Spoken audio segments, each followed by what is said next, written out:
Halo, kembali lagi di channel LOA. Kali ini kita akan ngebahas tentang laporan hasil observasi. Oke, sekali lagi yang akan kita bahas kali ini adalah tentang laporan hasil observasi. Oke, langsung saja kita ke ilustrasi untuk masuk ke teori yang lebih dalam ya. Kita berbicara tentang observasi itu artinya apa gitu.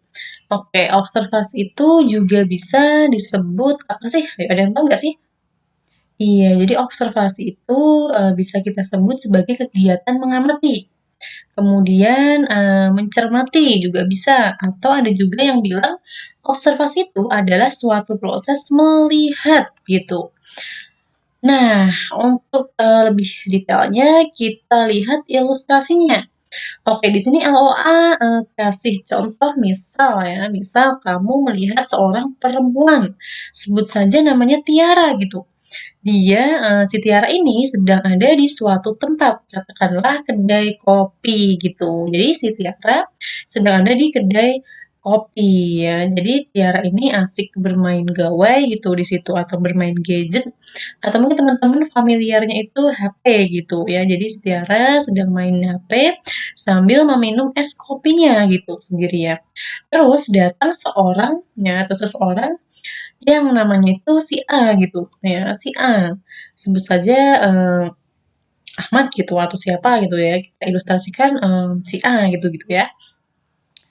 Nah, si A ini ya, si A ini datang sendirian juga ke kedai kopi. Lalu ya, si A ini memesan es kopi di situ. Nah, si Tiara terkagum ya, si Tiara ini terkagum melihat si A. Setelah melihat, lalu si Tiara ini melakukan pengamatan. Nah ya, dia mengamati si A. Dia mulai melihat lebih detail ya, melihat lebih detail. Oke, ya, jadi dia melihat lebih detail si A ini. Kita sebut saja tadi si A tadi siapa? Ahmad gitu ya. Itu ternyata ya, si Ahmad itu, ketika diamat-amati dia itu menggunakan kacamata gitu. Ya, si Ahmad tadi, ketika diamati itu, menggunakan kacamata. Dia itu, kumisan gitu atau brewokan gitu. Terus, rambutnya pendek gitu, rambutnya pendek. Terus dia memakai kaos putih dengan tulisan JVT dan dia terlihat seperti anak baik-baik gitu. Terus dia juga membawa laptop dan 2 buah buku ya, laptop dan 2 buah buku. Bukunya itu berwarna biru dan hitam gitu. Sepertinya buku manajemen. Lalu juga dia di situ mengetik ya, karena dia membawa laptop, dia di situ sambil mengetik gitu. Nah, ini merupakan hasil pengamatan dari si Tiara gitu kan terhadap si A. Nah, oleh karena itu, dari hal ini, kita bisa melihat bahwa Tiara itu telah melakukan observasi atau pengamatan. Oke, kita bahas lebih lanjutnya.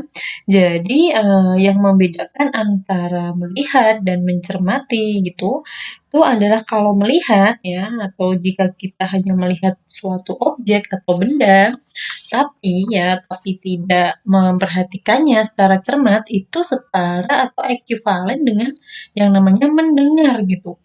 Ya, jadi ketika kita hanya melihat saja ya tanpa mencermati ya, itu sama saja atau setara atau ekuivalen dengan mendengar ya. Yaitu ya kita cuma melihat dan kalau mendengar ya mendengar aja gitu. Nah, lalu kalau kita mencermati ya, kalau kita mencermati itu setara dengan menyimak ya. Kalau kita mencermati atau mengamati itu kita setara dengan menyimak. Jadi tidak hanya melihat, tapi kita mencermati. Jadi kalau mendengar gitu ya, kita tuh nggak hanya mendengar sekilas gitu, tapi kita juga menyimak ya. Yaitu apa sih? Kalau menyimak itu, iya, jadi proses yang lebih dalam lagi ya ketimbang hanya mendengar saja gitu. Nah, itulah kurang lebihnya perbandingannya. Nah, Tiara dalam hal ini apakah hanya melihat ya? Apakah hanya melihat si A tadi ya? Enggak ya kan? Iya, si Tiara ini memutuskan untuk melakukan observasi ya. Hasil observasinya apa? Nah, ini ya, yang hijau ini ya, ini adalah hasil apa tadi? Hasil observasi yang telah dilakukan oleh si Tiara gitu ya. Ketika kita berbicara tentang observasi, kita akan kaitkan dengan teori observasi lebih lanjut ya. Oke, sampai di sini mungkin jika teman-teman ada pertanyaan atau ada yang belum paham, teman-teman bisa komen di bawah. Selanjutnya kita akan ngebahas tentang kaidah ya, kaidah dari laporan observasi yaitu kaidah dan strukturnya gitu ya. Jadi struktur susunan yang baik. Jadi seperti makalah-makalah pada umumnya, karya tulis pada umumnya. Tentu ada 3 bagian yang paling umum. Apa saja? Nah, yang pertama ada pendahuluan ya, lalu isi atau pembahasan. Berikutnya yang ketiga itu adalah simpulan. Nah, barangkali ada perbedaan kecil atau perbedaan minor gitu di antara beberapa penjelasan atau struktur pembuatan laporan lainnya gitu. Tapi kurang lebihnya itu yang paling umum atau yang paling sering digunakan itu adalah yang ini ya teman-teman ya. Nah, dan perbedaannya ya, perbedaan-perbedaan kecil atau minornya itu seperti apa sih ya?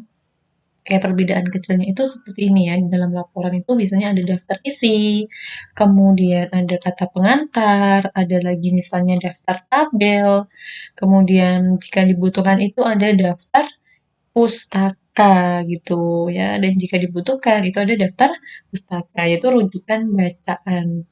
Oke, ini ya perbedaan kecil atau perbedaan minornya. Nah, untuk di pendahuluan ya, di pendahuluan ini itu menjelaskan tentang latar belakang ya.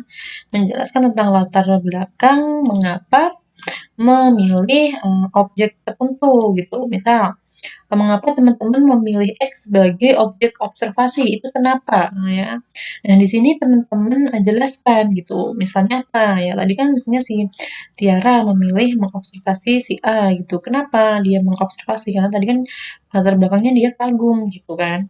Nah, kalau misalnya teman-teman lain objeknya gitu. Misalnya teman-teman objeknya sekolah lanjutannya teman-teman, misalnya di SMA mana gitu kan.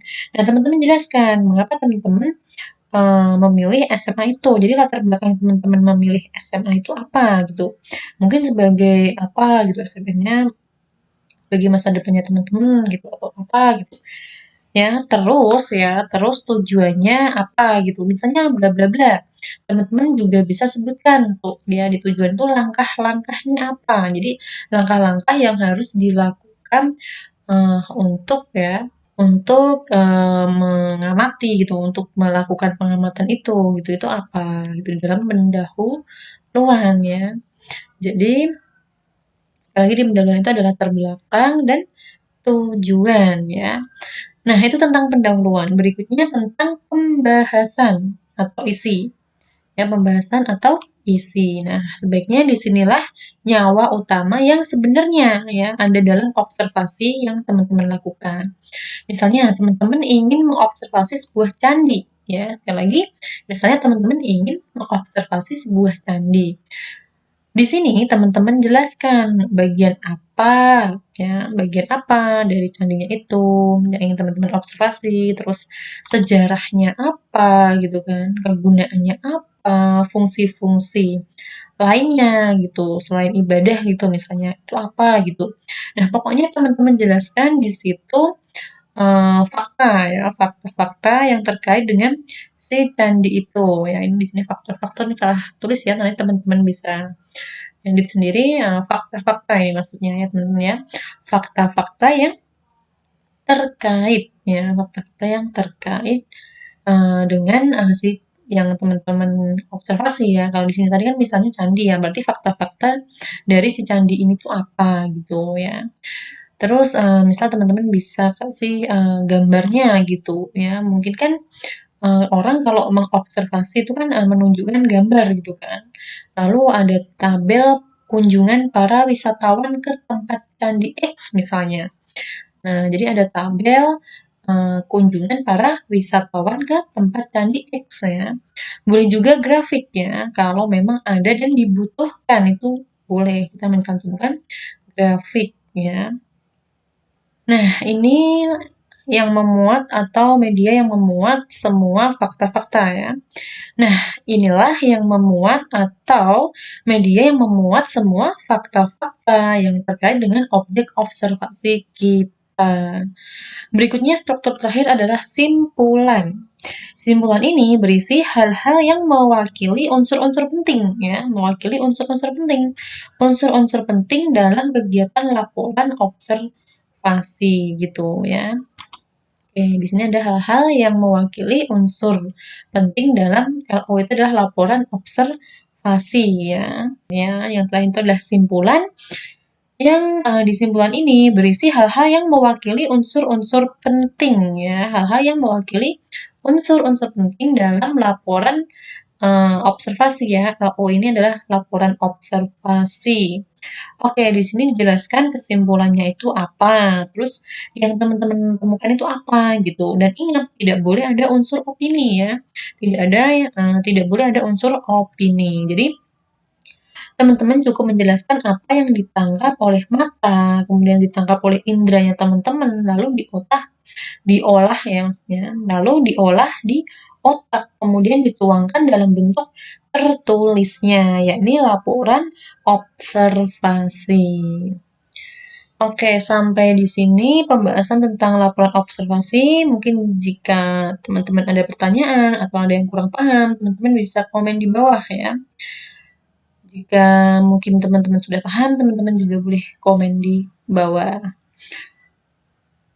Oke, seperti itu teman-teman bisa latihan untuk membuat laporan hasil observasi misalnya di mana gitu ya, di buku atau di mana gitu. Oke? Sampai di sini dulu video dari LOA, semoga bermanfaat buat teman-teman. Nah, teman-teman dari video ini bisa latihan membuat laporan hasil observasi ya.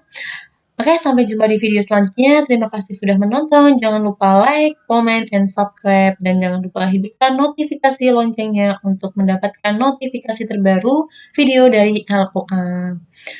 Terima kasih.